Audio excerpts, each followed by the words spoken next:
महाराष्ट्र के मुख्यमंत्री Uddhav Thackeray press conference कर रहे हैं लाइव। वाढता वाढता वाढी अशी त्याची आजची परिस्थिती आहे। संपूर्ण जगामध्ये जणू काही दुसरी लाट येते की काय किंवा आले की काय अशी भीतीदायक चित्र आपल्या समोर येत आहेत। मुंबईमध्ये सुद्धा गेले महिना 2 महिने आपण हजाराच्या आसपास रुग्णसंख्या ही रोखून ठेवली होती, ती आता 2000 वरती गेलेली आहे। पुण्यामध्ये वाढते, सांगली, सातारा, ग्रामीण भागामध्ये आता हातपाय पसरायला लागलेला आहे। राज्यांमध्ये इतर ठिकाणी सुद्धा म्हणजे इतर राज्यांमध्ये सुद्धा याची वाढ होते आहे। याच दरम्यान आपलं विधानसभेचं अधिवेशन सुद्धा पार पडलं। हे अधिवेशन आपल्याला 2 दिवसात सगळे कामकाज आपल्याला त्याच्यात संपवावं लागलं। मी विधानसभेच्या अधिवेशनामध्ये सुद्धा आणि आता आपल्या हमने महाराष्ट्र विधानसभा का अधिवेशन देतो आहे 2 दिन में कामकाज को लेकर निपटाया। सर्वांनी सहकार्य केलं।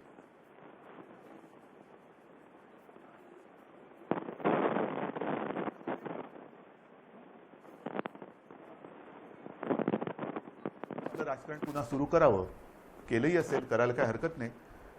तूर्त मी राजकारणाबद्दल काही बोलणार नाही, पण राजकारणाबद्दल आणि एकूणच महाराष्ट्राच्या बदनामीचा जो काही डाव, मैं राजनीति के बारे में कुछ नहीं कहूंगा। महाराष्ट्र को बदनाम करने की ये जो सियासत चल रही है, इस पर मैं अभी कुछ कहना नहीं चाहूंगा। त्यातले सुद्धा धोके आणि एकूण ज्या काही गोष्टी आहेत त्या आपल्यासमोर मी नक्की मांडणार आहे। मी बोलत नाही याचा अर्थ असं नाही की माझ्याकडे उत्तर नाही। मैं बोलता नहीं हूँ, इसके मायने ये नहीं कि मेरे पास इन सारी बातों के जवाब नहीं। एकूण महाराष्ट्रामध्ये सगळं काही अरे सुनीता, असं नाहीये।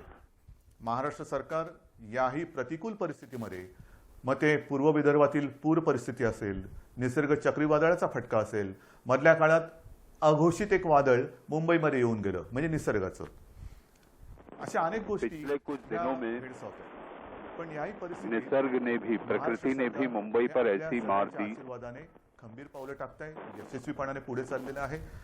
हे केवळ आणि केवळ आपल्या आशीर्वादाचंच हे बळ आहे।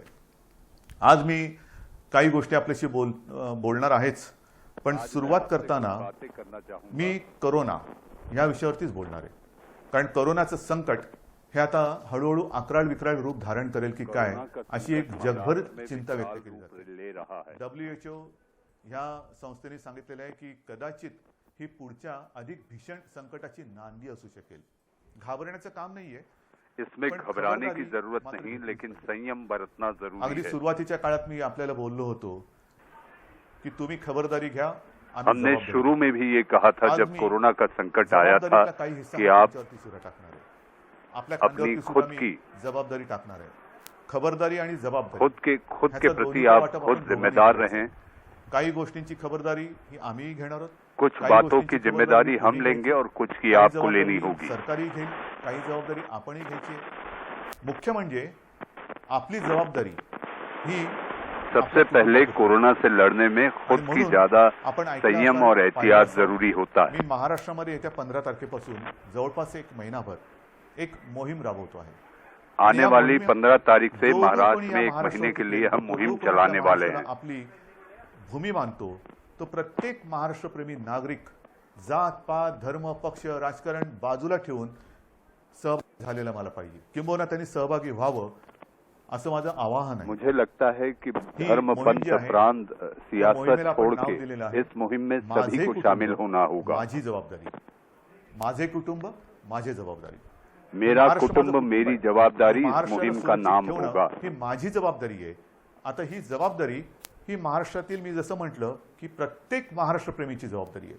हर महाराष्ट्र प्रेमी की ये जिम्मेदारी और जबाबदारी जसं आपण इतर वेळेला बघतो जुडो कराटेचे क्लासेस, आपली मुलं किंवा मुली हे त्याच्यामध्ये जातात, जुडो कराटे शिकतात। का शिकतात? Self defence. आप देखते होंगे कि हमारे बच्चे जब जूडो कराटे सीखने जाते हैं तो वो क्या सीखते हैं? आप भी जानते हैं कि वो एक सेल्फ डिफेंस के लिए जूडो कराटे सीखते हैं। माझा मुलगा ब्लॅक बेल्ट आहे, मग माझी मुलगी ब्लॅक बेल्ट आहे। आता हा ब्लॅक बेल्ट सेल्फ डिफेन्सच्या या मोहिमेमध्ये तोंडावरती लावायचा आहे मास्क। जो मास्क सार्वजनिक ठिकाणी लावून फिरेल तो मास्क म्हणजे आपला ब्लॅक बेल्ट है। आपला सेल्फ डिफेंस ते एक आपलं आयुध है। चेहरे पर मास्क लगाना जरूरी है और जिस तरह से जूडो कराटे में हम ब्लॅक बेल्ट सीखते हैं तो हमारा मास्क कोरोना से लड़ने के लिए ब्लॅक बेल्ट जैसा साबित होगा। लस उत्पादक एका कंपनीला थोडंसं थांबावं लागलं, पॉज बटन दाबावं लागलं, पुन्हा त्यांचा प्रयोग सुरू झालेले आहेत. ठीक आहे, साधारणतः डिसेंबर जानेवारीमध्ये ही लस आपल्या हातात येईल अशी एक आशा आहे आणि ऐसा समझा जा रहा है कि दिसंबर जनवरी के बीच कोरोना से लड़ने के लिए वैक्सीन आ सकती है. सदा सर्वदा योग तुझा घडावा नाही, म्हणजे बाहेर फिरताना गर्दीच्या ठिकाणी सदा सर्वदा मास्क, बाहर घूमते हुए आपको ये ध्यान रखना होगा कि भीड़ में आप मास्क का प्रयोग जरूर करें, जो कि ब्लैक बेल्ट की तरह आपको कोरोना से बचने में मदद करेगा. पहिली गोष्ट, एक तर आवश्यक नसेल तर घराबाहेर पडू नका, और अगर जरूरी नहीं है तो घर से आप बाहर न निकलें. रोटी कमवायची म्हणजे घराबाहेर पडणं आलंच. मग ते पडताना जिथे जिथे गर्दी होईल तिथे तोंडावरती मास्क लावायचा, एकमेकापासून अंतर ठेवायचं, त्याचबरोबरीने हात सतत धुत राहणं. हे काही नवीन नाहीये. ही पहिल्या दिवशीची जी काही तुम्हाला मी खबरदारी घेण्याची एक गोष्ट सांगितली तीच त्रिसूत्री. ही त्रिसूत्री हीच ह्या विषाणूपासून लांब राहण्याचे एक आयुध आहे. ह्याच्या पलीकडे अजूनही तसं काही आलंय. औषधे येत आहेत, उपचार होत आहेत, आपण सुविधा वाढवतो आहोत, रुग्णशय्या वाढवतो आहोत, जम्बो हॉस्पिटल्स वाढवतो आहोत, ऑक्सिजनची थोडीशी एक कमतरता जाणवते कारण आपले उद्योगधंदे सुरू झाले. बेड्स के साथ साथ जरूरी संसाधन जुटाने का काम भी कर रही है. आरोग्य खात्याची प्राथमिकता ठरवलेली आहे. त्याच्यामध्ये 80% ऑक्सिजन हा प्रथम आरोग्यासाठी वापरला जाईल आणि मग आपण उद्योगासाठी देऊ. तर ह्या सगळ्या गोष्टी करतोय. 80% हमारी कोशिश है कि ऑक्सीजन मुहैया कराया जाए और उसमें सरकार दिन रात लगी हुई है. माझी जबाबदारी आपण सुरू करतो आहोत. त्याच्यामध्ये एक दोन गोष्टी महत्वाच्या आहेत. एक म्हणजे प्रशासनाकडून माझ्या सूचना अशा आहेत आणि अपेक्षा माझी अशी आहे की अवघड जरी वाटत असलं तरी अशक्य काहीच नसतं. अवघड म्हणजे काय की महाराष्ट्राची लोकसंख्या ही जवळ 12 कोटी आहे. महाराष्ट्र की जनसंख्या 12 करोड़ है. ऐसी सूरत में अगर ये एक बहुत मुश्किल पड़ाव भी है तो सरकार किसी भी तरह से इससे निपटने में पीछे नहीं हटेगी और सरकार सतत लगातार लगी हुई है. तुरळक लोकवस्ती कुठे आहे. आपला प्रयत्न असा असणार आहे की ह्या महाराष्ट्रातील प्रत्येक घरामध्ये पुढच्या महिनाभरामध्ये किमान 2 वेळा तरी आरोग्याची चौकशी करायला अपनी टीम. आने वाले 1 महीने की मुहिम का जो मैंने वादा किया है उसमें महाराष्ट्र के हर घर में जाकर ये पता करने की कोशिश हम सुनिश्चित करेंगे कि आखिर वहां पर क्या हालात हैं, घर के कुटुंब के किस सदस्य के साथ कोई समस्या तो नहीं. महाराष्ट्र हा आपण याच्यामध्ये सहज व्यापून टाकू शकतो. कारण प्रत्येक मतदारसंघाला त्याचा लोकप्रतिनिधी आहे. त्या लोकप्रतिनिधीने जर का जबाबदारी घेतली की माझ्या विभागाची जबाबदारी, मैं ये चाहूंगा कि हर इलाके का अपना एक प्रतिनिधि होता है, लोक प्रतिनिधि होता है. अगर उन्होंने ये जिम्मेदारी और जवाबदारी ली तो कोरोना से लड़ने में बहुत मदद मिलेगी. आरोग्य तपासणी म्हणजे चौकशी करायची. चौकशी म्हणजे कसं आहे की घराघरात जायचं, साधारणतः विचारपूस करायची. आरोग्य जानकारी यानी कि घर जाकर ये पता करना कि आपके घर में इस समय क्या स्थिति है, क्या आपके घर के किसी सदस्य को कोई समस्या है. यही इस मुहिम की सबसे बड़ी खूबी होगी. यंत्रणेला लक्षात आणून द्यायचं. मग त्यानुसार पुढील उपचार काय करायचे, कुठे करायचे ह्याचं मार्गदर्शन आपली मग शासकीय टीम त्यांना करेल. एकूणच काय की आपण मुंबईमध्ये जी यंत्रणा लावलेली आहे, मोहीम राबवतो आहोत, चेस द व्हायरस. म्हणजे व्हायरस पोचायच्या आधी आपण आपल्या नागरिकाकडे, माता भगिनी बांधवांकडे जायचं आणि त्यांना या व्हायरसपासून वाचवायचं. त्यांच्यामध्ये जर का रोगप्रतिकारक शक्ती कमी असेल, इतर काही व्याधी विकार असतील तर त्याच्यावरती इलाज करणं, ऑक्सिजन वाढवणं, ह्या सगळ्या गोष्टी करणं हे माझे कुटुंब माझी जबाबदारी. मेरा एक बाब झाली. जवाबदारी इस मुहिम के तहत हर परिवार को ये सुनिश्चित करना होगा जब जानकारी मांगी जा रही है तो वो स्वेच्छा से खोलकर सारी जानकारी दें. कागदावरती घेतलेले आहेत आणि काही गोष्टी ह्या अगदी लहानपणी आपल्याला सांगितल्या गेलेल्या आहेत. मला सुद्धा आठवतंय माझी माँ आम्ही बाहेरून खेळून आल्यानंतर आम्हाला मुलांना सांगायची, और कुछ जिम्मेदारी ऐसी होती है जो बचपन से सिखाई जाती है. मुझे भी स्मरण आता है कि जब मेरी माँ मुझे जब बाहर से खेलकर आते थे तो वो किस तरह से सफाई रखने के पाठ पढ़ाती थी. वो आज बाहर जाताना, बाहर पडल्यानंतर आज कोरोना को लेकर जो जानकारियां, जो सतर्कता बरतनी चाहिए वो हमें करनी होंगी. माझं कुटुंब ही माझी जबाबदारी आहे. मग समजा मला माझ्याकडनं कुठून त्यांना प्रादुर्भाव झाला, संसर्ग झाला तर कुटुंब धोक्यात येऊ शकतं. आणि म्हणून मी बाहेरून किसी एक व्यक्ति की गलती पूरे कुटुंब यानी पूरे परिवार को मुश्किल में डाल सकती है। इसलिए हर परिवार के सदस्य की ये जिम्मेदारी है कि वो किस तरह से साफ सफाई और साफ सफाई के साथ साथ मास्क लगाया जाना रस्त्यावरती थुंकू इस नका, पर सार्वजनिक ठिकाणी शिंकू जोर नका, दे। खोकू नका, या साऱ्या गोष्टी आहेत, पण त्याच आता आपल्याला कटाक्षाने पाळाव्या लागतात आणि म्हणून हमें ये लोकांमध्ये वावरताना सारी सुरक्षित अंतर बातें ठेवावे, जिम्मेदारी के तहत मास्क और घालावा, साथ हात साथ वारंवार सख्ती धुवावे, से पालन करना इतर व्यक्तींशी जरूरी बोलताना होगा।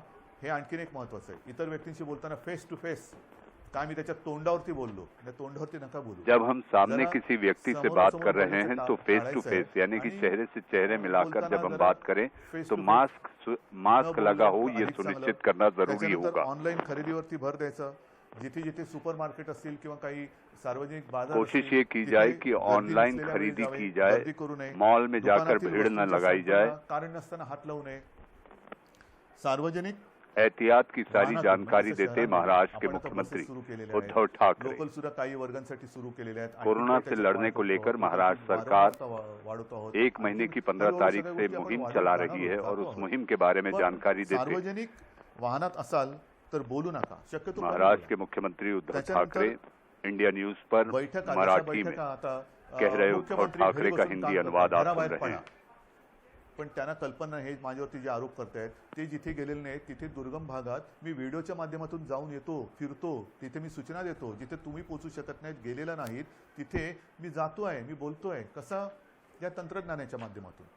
तर जिथे जिथे आवश्यकता असेल, मैं तकनीक के जरिए जहां पहुंच नहीं सकता, इसी तकनीक के जरिए मैं वहां पहुंचकर कोरोना से लड़ने को लेकर सरकार की तैयारी और सरकार की तैयारी के साथ वो सारी जिम्मेदारियां क्या की जाएं उसको लेकर मैं सजग हूं और मैं ये कोशिश करता हूं कि प्रदेश के हर कोने में मैं पहुंच सकूं। भेटला होता त्याची एक माहिती, त्याची एक यादी की आपल्याला तपासायला आलेल्या आरोग्य अधिकारी किंवा जी शासन यंत्रणा असेल त्याच्याकडे द्या, की जेणेकरून त्यांच्यापासून म्हणजे त्यांच्यावरती आपण इलाज करू शकू। गुजारिश और निवेदन है कि जब आपके पास शासन का कोई अधिकारी कर्मचारी आ रहा है और कोई जानकारी अगर आपसे पूछता है तो वो बिल्कुल खुलकर आप सारी जानकारी उनके साथ साझा करें, यानी कि उन्हें बताएं, ताकि कोरोना से लड़ने और उसको लेकर उसके रोकने के प्रयास और नियंत्रण करने में सरकार को मदद मिलेगी। बाहेरची आहे, आमचं काय करणार, जिमची लोक येऊन भेटून गेली, आमचं काय करणार, सगळ्यांशी मी बोलतोय, त्यांना सुद्धा काही मेरे पास लगातार अलग अलग प्रतिनिधि मंडल आ रहा है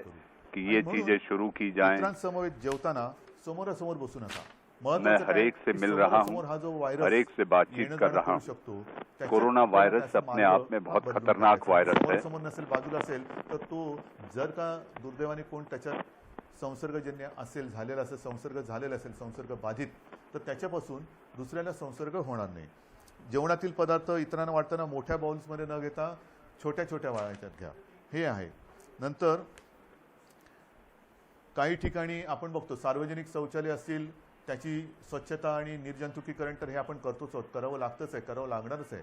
पण घरामध्ये सुद्धा ज्यांच्याकडे आता सार्वजनिक इलाकों के अलावा मेरा आपसे निवेदन है कि आप अपने घर में भी साफ सफाई का खास ध्यान रखें और ये सुनिश्चित करें कि घर में भी साफ सफाई के साथ साथ लगातार कोरोना से लड़ने को लेकर, कोरोना से दो हाथ करने को लेकर जो जानकारियां सरकार देती है उसका आप सख्ती से पालन भी करें। उघडं पाहिजे। मी मागे आपल्याला सांगितलं होतं की एअर कंडिशनचा वापर करण्यापेक्षा खिडक्या, चला हवा, मैंने इससे पहले भी आपसे कहा था कि वातानुकूलित वातावरण से बाहर निकलकर आप अपनी खिड़कियों को खुला रखें। जैसे एयर कंडीशन हो, एयर कंडीशन का कम से कम इस्तेमाल करें और अपनी खिड़कियों को खुला रखें। सांगणार आहे ही मोहीम आपल्याला राबवायची, ह्याच्यात मला जनतेचा सहभाग पाहिजे। ये मुहिम हमें सख्ती से इसका पालन करना है और इसमें मुझे आपके समर्थन के बगैर मैं इस मुहिम का एक सफल प्रसार माध्यमांना बोलवणार, प्रयोग नहीं कर पाऊंगा। मी काय करू शकतो, जसं ते म्हणतात ना, राम सेतू बांधताना खारीचा वाटा,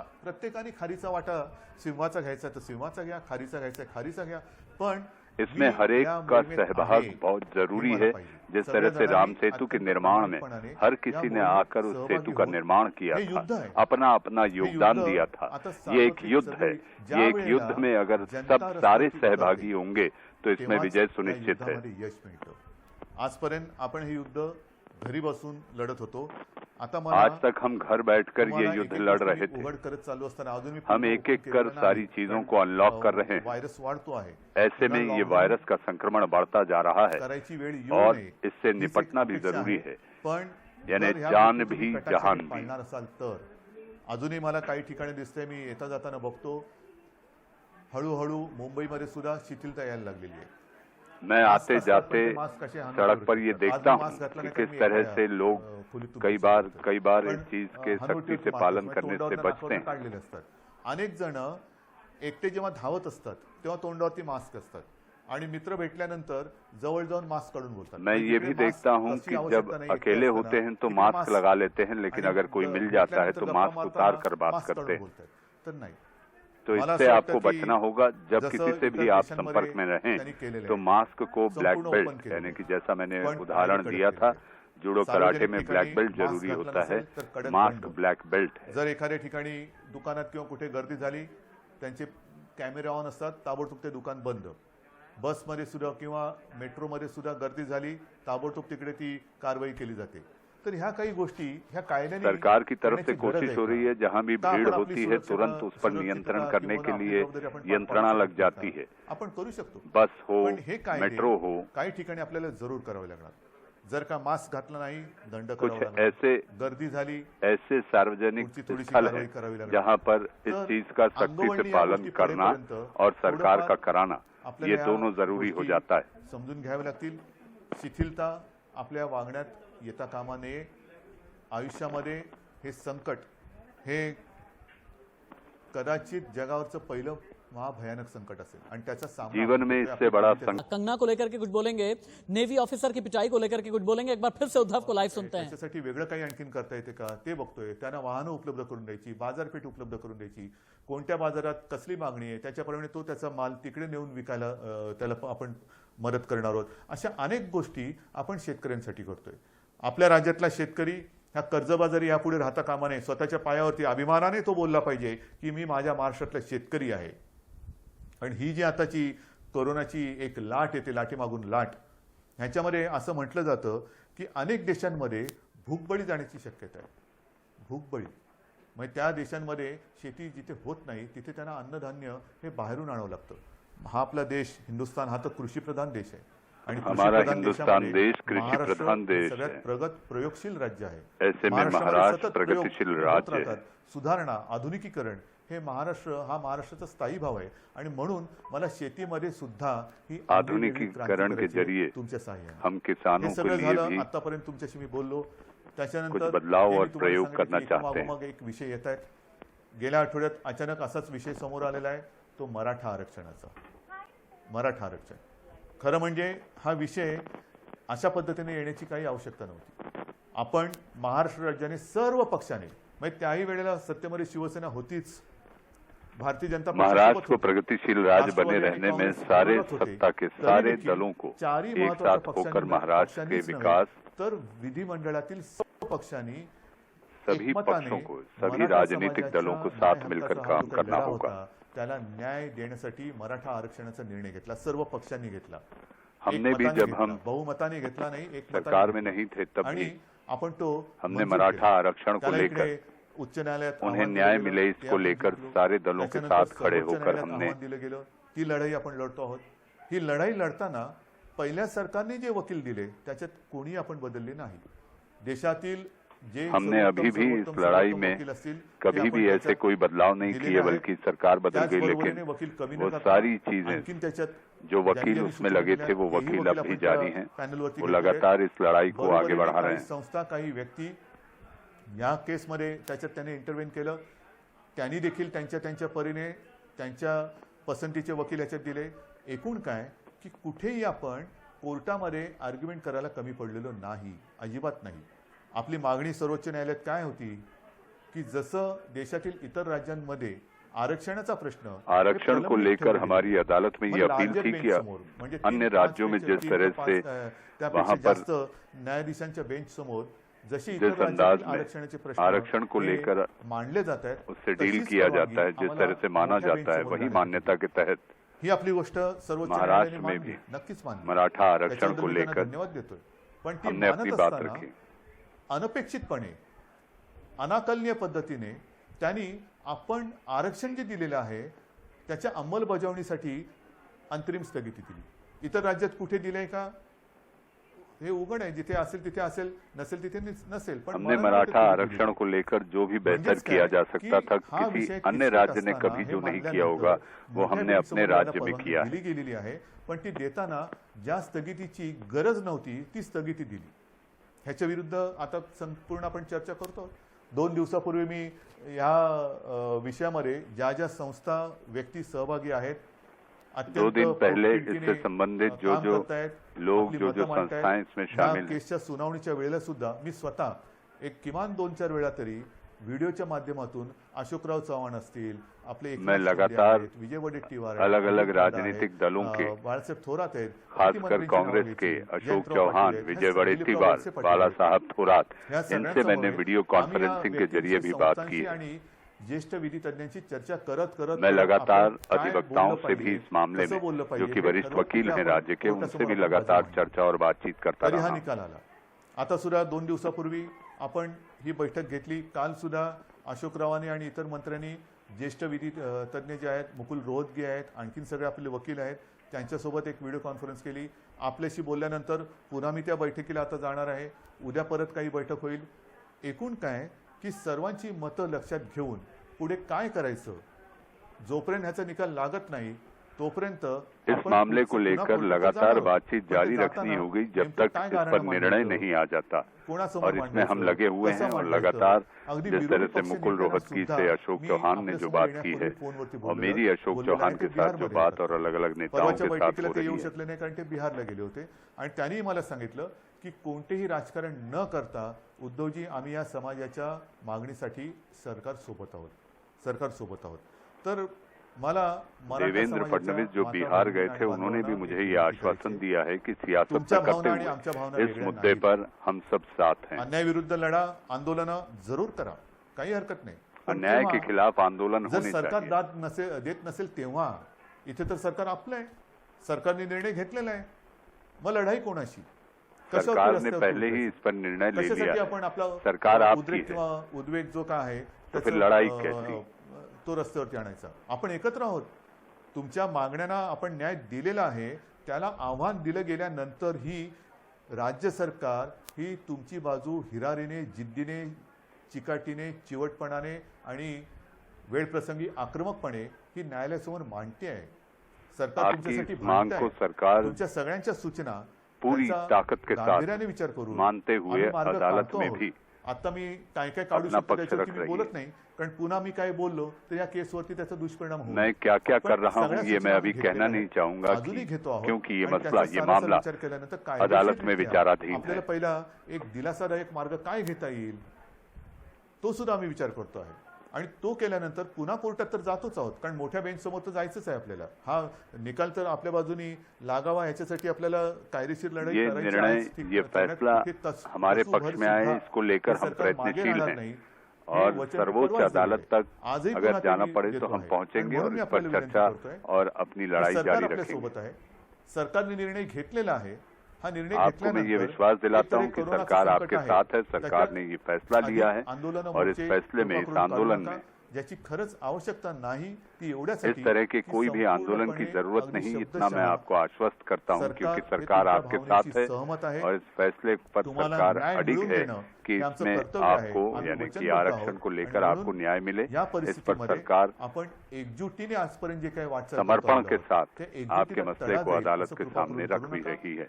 कोणी गैरसमज पसरू नका, कारण याच्यात गैरसमज पसरवण्यासारखं काही नाही। जे काय आहे किसी भी तरह की कोई पशुपेश वाली स्थिति नहीं है और इसको फैलाने में भी थांबायचं नाही। आप फैलाने वाले लोगों को रोकें।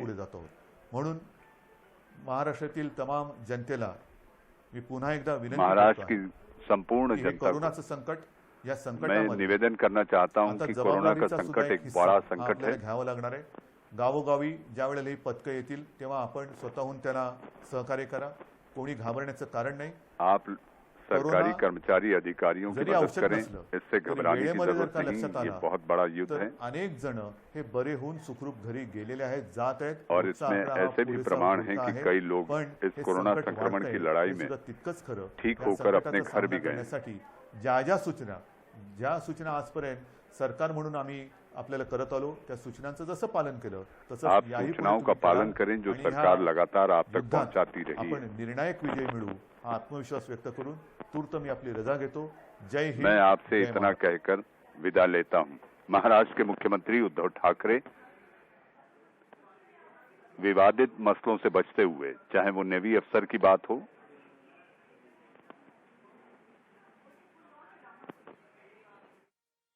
महाराष्ट्र के सीएम उद्धव ठाकरे को सुन रहे थे आप। अपनी सारी कोशिशें आगे भी करता रहूंगा। महाराष्ट्र की स्थिति पूरी तरह खराब नहीं है, उद्धव ठाकरे ने कहा, लेकिन कोरोना पर बोले, कंगना पर नहीं बोले। राजनीति के बारे में कोई बात नहीं करना चाहूंगा, उद्धव ठाकरे ने कहा। राजनीतिक साइक्लोन का सामना करता रहूंगा, सभी मुद्दों पर आपसे बात करूंगा। महाराष्ट्र को बदनाम करने की कोशिश हो रही है, किसने बदनाम किया नहीं बताया। हम अपनी जिम्मेदारी सही से निभा रहे हैं, यह उद्धव ठाकरे ने कहा। फिलहाल राजनीति पर बात नहीं करूंगा, अपने संबोधन की शुरुआत में ही उद्धव ने कह दिया। और लगभग आधे घंटे का यह संबोधन था, बल्कि 35 मिनट का संबोधन, लेकिन कहीं पर भी कंगना की बात नहीं, कहीं पर भी मदन शर्मा की बात नहीं, यानी नेवल ऑफिसर की बात नहीं, शिवसेना की गुंडागर्दी पर किसी भी तरह की बात नहीं की। और इसके अलावा ड्रग पेडलर या ड्रग्स एंगल को लेकर के कोई बात नहीं की गई। बस हाँ, उद्धव ठाकरे ने अपनी बड़ी बातों में कोरोना को लेकर या कोरोना से बचाव को लेकर के या कोरोना के खिलाफ लड़ाई में महाराष्ट्र में किस तरह से काम किया है, इस पर बातचीत कर रहे थे। इसी बड़ी खबर के साथ एक छोटा सा ब्रेक, कहीं मत जाइएगा।